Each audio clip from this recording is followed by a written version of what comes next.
Hi guys, what is up? Welcome to the Hustle Culture Podcast, and today, the episode we're about to talk about is very relevant to how my day today has been going.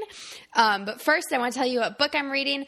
I am reading the book by Damon John called Hustle and Grind, and I think it's been an awesome book and everything. It's a very easy read to breeze through. I love Damon John to start with. I love watching Shark Tank. I think everyone could have probably realized that I was going to be an entrepreneur from a very early age, because that and Undercover Boss were my two probably favorite shows when I was 7, 8, 9, 10. I just loved them and couldn't get enough of them. And I'm sure my friends were like, can we watch Disney Channel? And I'm like, no, got to see who gets this offer.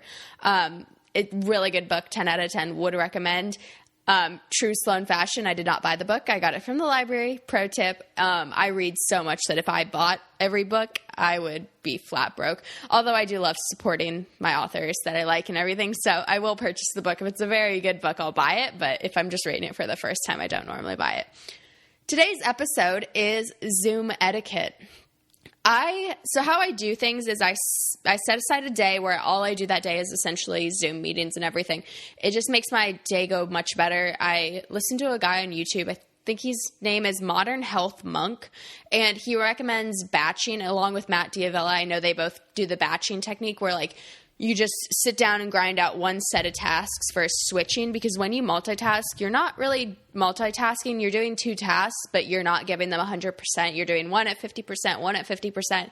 And a lot of us will also try and add in a third or a fourth task. I know I catch myself answering emails while I'm on the phone or texting someone while I'm watching a YouTube video or doing XYZ. However, a lot of the time we don't just sit down and devote 110% of our attention to one item. So I set aside typically a Friday, end of the week, to just schedule a bunch of Zoom interviews. They typically take about 30 minutes. So if I get 4, 5, 6 Zoom interviews in a day, there's 3 hours of my day right there versus splitting it up, because it does take time. I got to set everything up, get the documents I need up. It can just, and also mentally, it's hard to get in that space of interviewing someone. So it's easy and nice just to get them all done in one single day versus spread them across the day. So far, had 3 Zoom interviews scheduled today. 2 of them didn't show up. They never messaged me, never said why. Called them, I left a voicemail. They didn't even answer their voicemail. So I called them, left a voicemail, said, hi, I'm so-and-so with so-and-so. I'm in your Zoom interview. Will you be showing up? Please call me back. Typically, we don't reschedule Zoom interviews if you're a no call, no show. Fortunately, you kind of blow your first shot. First impressions are very key. If you don't show up to your interview, I'm likely not going to give you a fair chance. So first step is show up, I say. It always baffles me why people, I scheduled both of these interviews. I scheduled them yesterday, and within less than 24 hours later, they just don't show up. I have another one scheduled in 4 minutes, so we're going to see. Zoom, unfortunately, has become the bane of my existence, and I have to remember to send out the link for everything. So I say, hi, my name is so-and-so, looking forward to your Zoom meeting at insert date time here. Here's the Zoom link you need. Please arrive 5 minutes beforehand to work out any technical difficulties so we can start on time. Because I typically book my Zoom interviews back to back, maybe with 5-10 minutes in between. However, typically they're back to back. So if your Zoom interview runs over, then it pushes the other interviews back, and it's kind of just a downhill cycle. So I like to ensure that everyone's able to start on time, which starts from the very first interview that I do of the day, because everything gets pushed. And send them the Zoom link, and most of the time I think you'd expect a response back. However, a lot of the times the people just ignore your message and you don't know whether they're going to show up or not. So unfortunately, I don't have the answer to any of that. I wish someone would tell me how to get people to show up to your interviews. I think it's the industry that I'm in, is I work with a lot of younger girls, younger women, people with not the most experience working in the job field. I think mainly it's embarrassment. People are embarrassed if they decide they don't want the job anymore. They decide that they got a better offer. They're embarrassed to tell me that they're not going to come to the interview. Quite frankly, I'd rather be told that you don't want to work with me than just not show up and waste my time, because I have somewhere I have to be, but unfortunately I have to be here for this interview.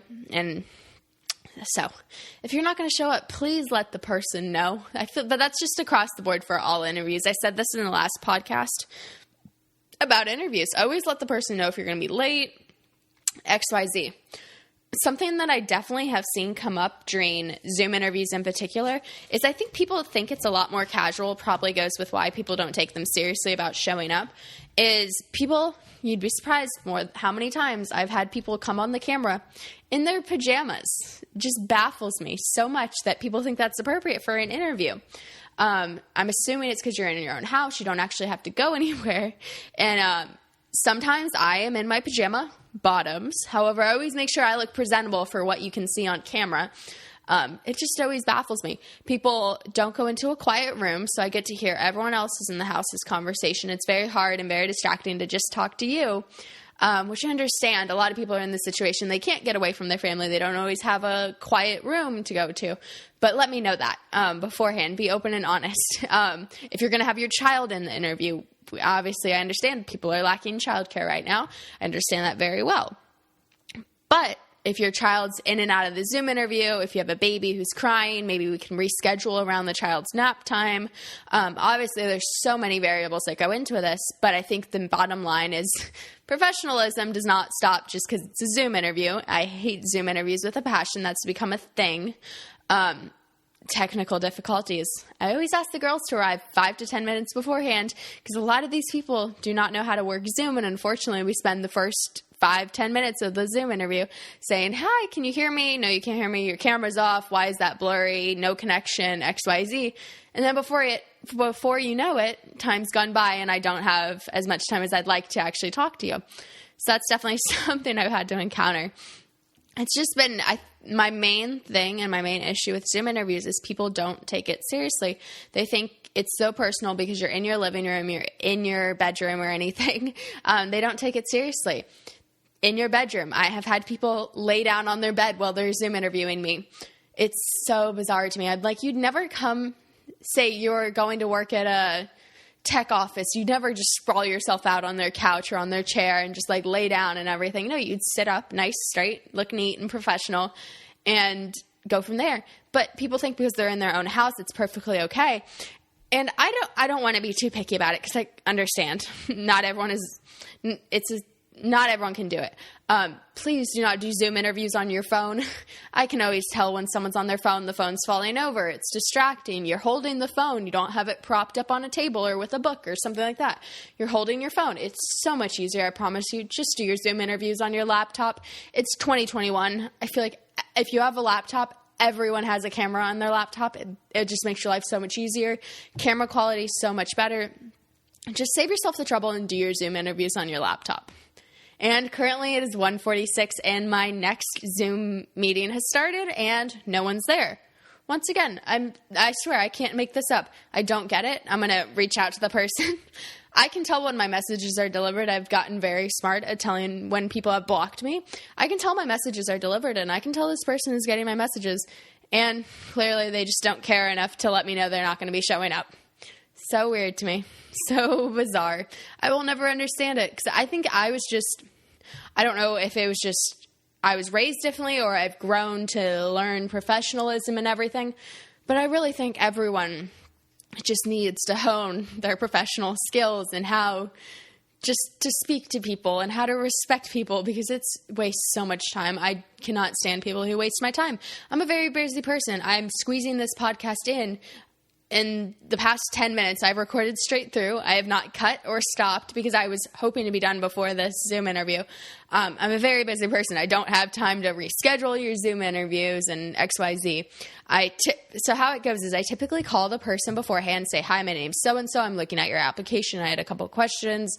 They answer my questions and everything, and we schedule the Zoom interview. And then I try and send the Zoom interview code and everything shortly before the Zoom interview, likely that morning and everything. So you don't forget it. You don't lose it. You just saw a text come through this morning. It's not like I texted you the code and everything a week ago. No, I texted you the code this morning and still. So it's baffles me. Just baffles me.